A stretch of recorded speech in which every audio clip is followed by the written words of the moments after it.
I'm laughing at these people because when it comes to disabled veterans, these people act like we cheated the system. This is fucking hilarious. Do you realize VA disability is codified in law, right? Federal law. This is not a cheat code. It we served the country, we got injured, we got paid. That's how this shit works. And this is a process that takes years. It's not like we go to the VA and be like, "Hey, this happened. I need my money now," and they give it to you right there. That's not how that fucking happens. You have to have a fucking mountain of evidence. The first time you do a claim, they denied me the first time. I'm 100% PNT, IU, and SSDI combined. That's how wrong they were in their original assessment because they didn't want to. They were so pissed off that I was going to get paid for the situation that I was about to get paid for that they decided to do a massive cover up. And that shit bit them in the ass. I was sexually assaulted 5 times in 2 years by 2 different men. Once in the army and 4 times by my civilian boss. The job that I got kicked out of the army for, the army kicked me out after they did what they did to me because they committed multiple felonies against me. And then I can't even I can't tell you the whole story on social media because I got blocked for that. It's bad. And then I got out of the army and they did it to me 4 more times at the next job that I got kicked out to survive after the aftermath of the army. So it's all connected, and this is the reason why my rating is so high. It's because my PTSD is through the roof because they kept on doing it. Like they were not going to fucking stop. I had to literally fucking stop them. And then I hit them with this, and like now I have all the proof documented.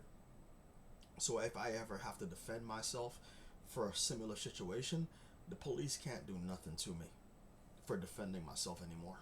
They literally cannot do nothing to me because they kept on doing it, and I'm not gonna tolerate not one more instance of it.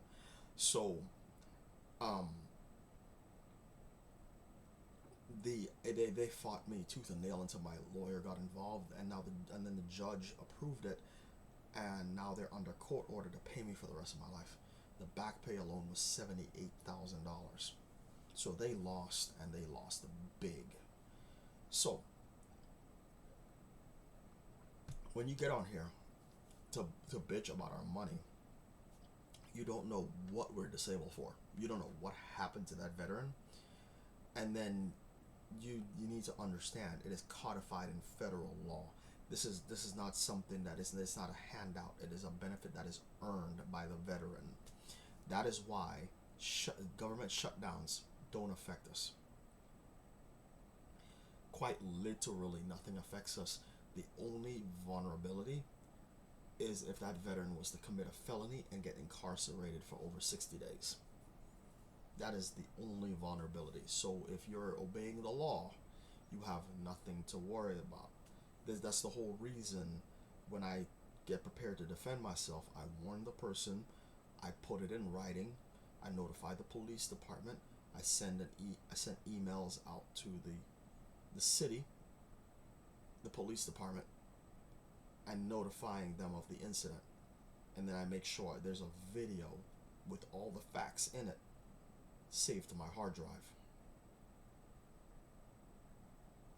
I have to go through all of that just to make sure that the facts are straight, and I hate when I get cut off mid sentence. So I to keep that from happening, I like to make videos with factual information in them. So if I have to defend myself later, I can pull that video in court and say, look, these are the facts of the situation. This is what happened, because I hate when I'm trying to tell a story and then they interject and interrupt me every 5 minutes. That is not going to happen. You're going to listen to the entire thing. You don't get to aggravate my PTSD.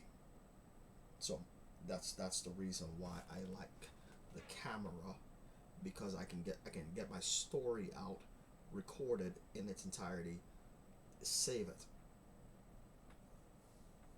So I do a lot of documentation for these particular situations. former correctional sergeant. That's what I was trained to do. So documentation was my primary job for a while. Writing up reports and documenting incidents is what I excel at. So I'm using that training in real life for things, self defense issues. Before I usually do the documentation before anything happens. That way, if anything does happen, I have the documentation and the proof to back it up. That incident did happen, it did persist, and now I have to take legal actions to protect myself and my family. That way, it shuts down any kind of court actions. It shuts down the police officer. It's going to shut everything down because I did all of that to back it up, and I have all that in all the facts laid out. They're not going to be able to charge me with anything. So that's like the only vulnerability. Once you become a disabled veteran, do not commit any felonies at all. Just you need to. This is why I isolated myself from the outside world. No one outside that door has access to me, and I did that on purpose. And that's the other reason I'm selling the car. That way, there's no random interactions with strangers, and the homeless population in this area is very high. These people are batshit crazy, and that is the other reason why I don't go outside. It's much safer and much more peaceful inside the house, and I prefer it that way because I love to play video games. I love to watch TV. I don't need to see the homeless person outside. None of my fucking business. I'm not giving them money, and I'm not getting involved.